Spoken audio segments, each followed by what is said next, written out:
Thank you very much, Mr. President. Ladies and gentlemen, good evening. Assalamu alaikum. Lovely to see you all here tonight. We are having a very entertaining night, are we not? With some very interesting things being said from the other side of the house tonight. Let me begin by saying, as a Muslim, as a representative of Islam, I would consider myself an ambassador for Islam, a believer in Islam, a follower of Islam and its Prophet. So in that capacity, let me begin by apologizing to Anne-Marie for the Bali bombings. I apologize for the role of my religion and me and my people, for the killing of Theo van Gogh, for 7/7. Yes, that was all of us. That was Islam, that was Muslims, that was the Quran. I mean, astonishing claims to make in the very first speech tonight, on a day like today, where the Conservative Prime Minister of the United Kingdom is having to come out and point out that these kind of views are anathema. And I believe you're trying to stand for the Labour Party to become an MP in Brighton.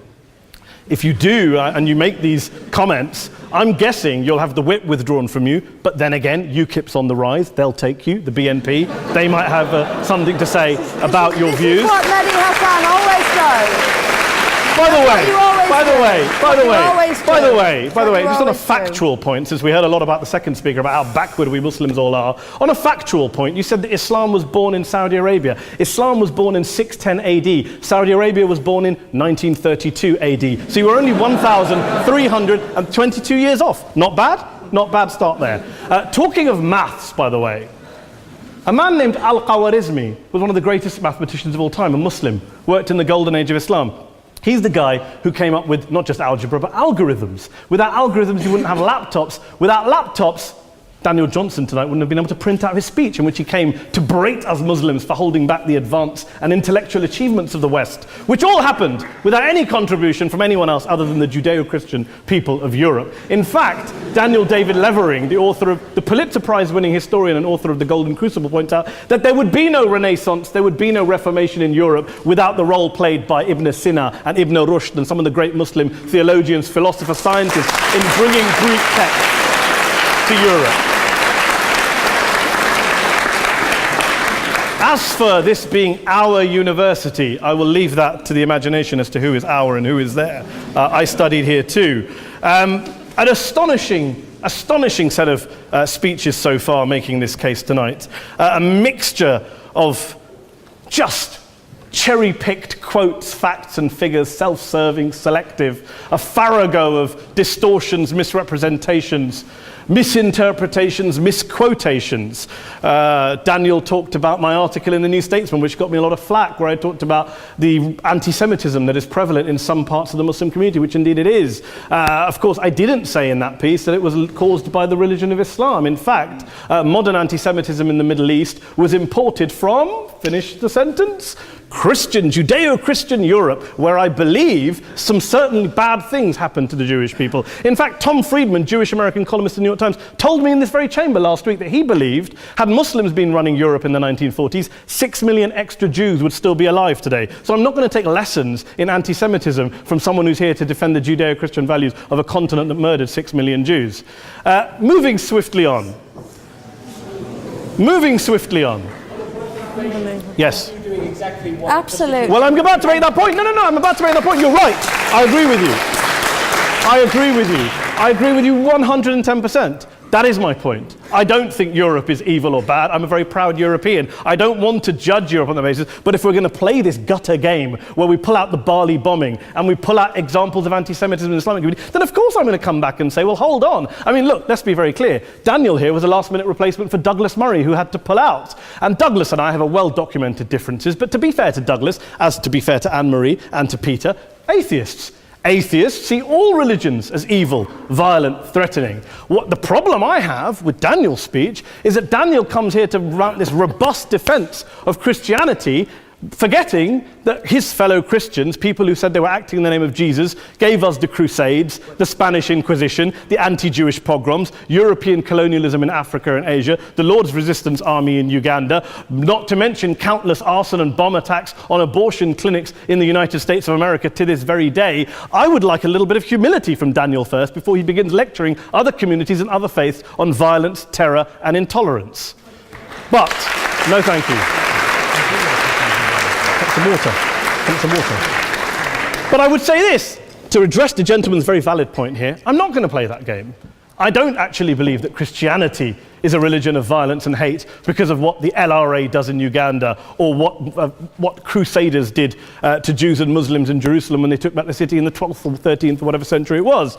I believe that Christianity, like Islam, like pretty much every mainstream religion, is based on love and compassion and faith. I do follow a religion in which 113 out of the 114 chapters of the Quran begins by introducing the God of Islam as a God of mercy and compassion. I would not have it any other way. I don't follow a religion which introduces my God to me as a God of war, as some kind of Greek God of wrath, as a God of hate and injustice. Not at all. As Adam pointed out, you go through the Quran and you see the mercy and the love and the justice. And yes, you have verses that refer to warfare and violence. Of course it does. This is not a motion about pacifism. I'm not here to argue that Islam is a pacifistic faith. It is not. Islam allows military action, violence in certain limited contexts. And yes, a minority of Muslims do take it out of that context. But is it religious? We talked about Woolwich. Daniel and Anne-Marie have suggested that it's definitely religion that's behind all of this. Well, actually, what I find so amusing tonight is we're having a debate about Islam. And the opposition tonight have come forward. We have a graduate in law, a graduate in modern history, a graduate in chemistry.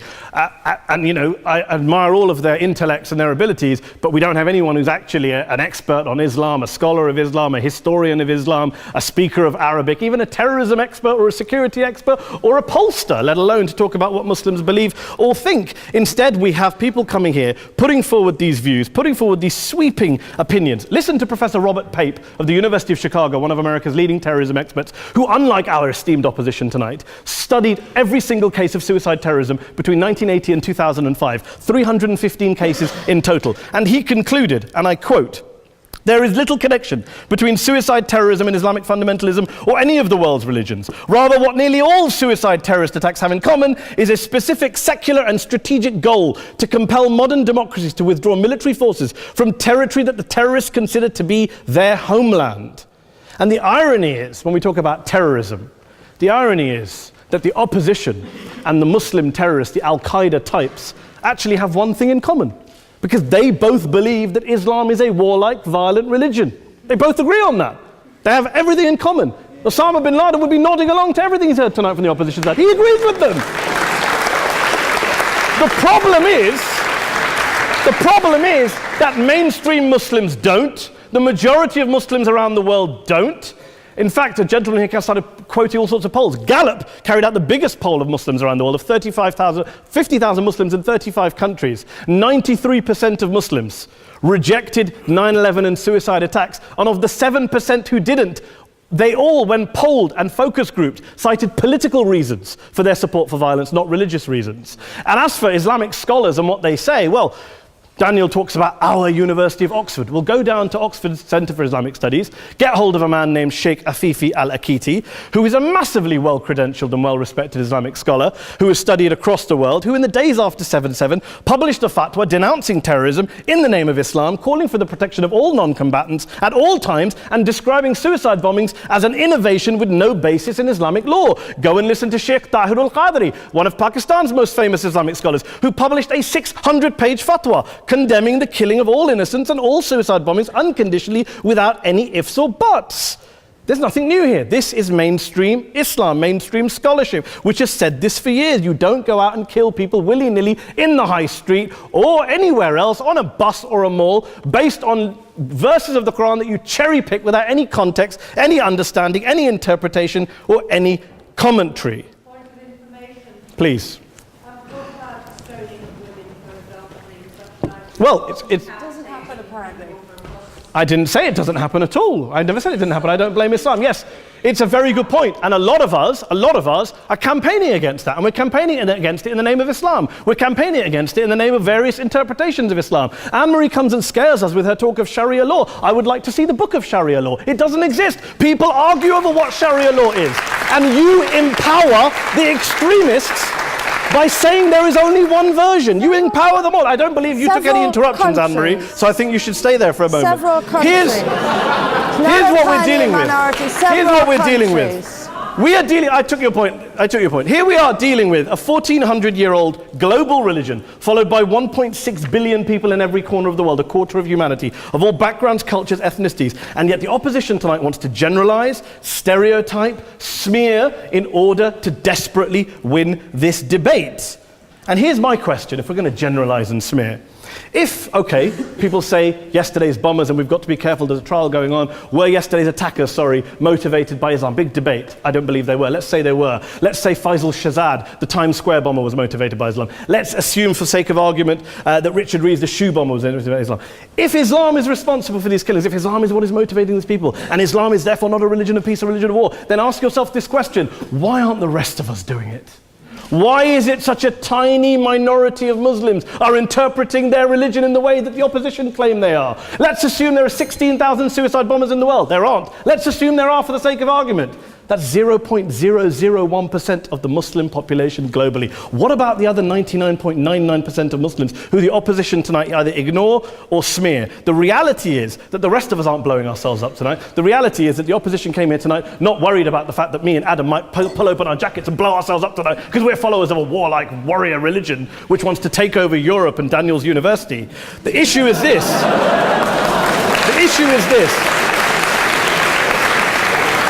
Unless the opposition can tell us tonight, and Peter Atkins is here, one of our great atheist intellectuals, can tell us tonight, can answer this question tonight: why don't the vast majority of Muslims around the world behave as violently and aggressively as a tiny minority of politically motivated extremists? Then they might as well give up and stop pretending they have anything relevant to say about Islam or Muslims as a whole. Ladies and gentlemen, let me just say this to you. Think about what the opposite of this motion is.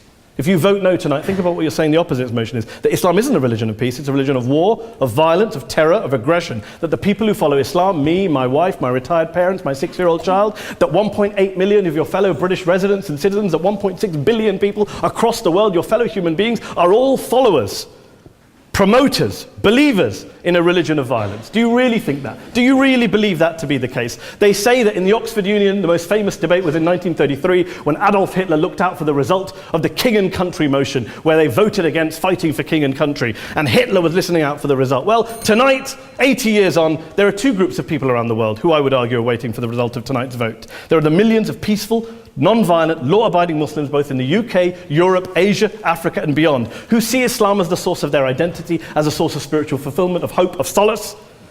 And there are the phobes, the haters, the bigots out there who want to push the clash of civilizations, who want to divide all of us into them and us and ours and their.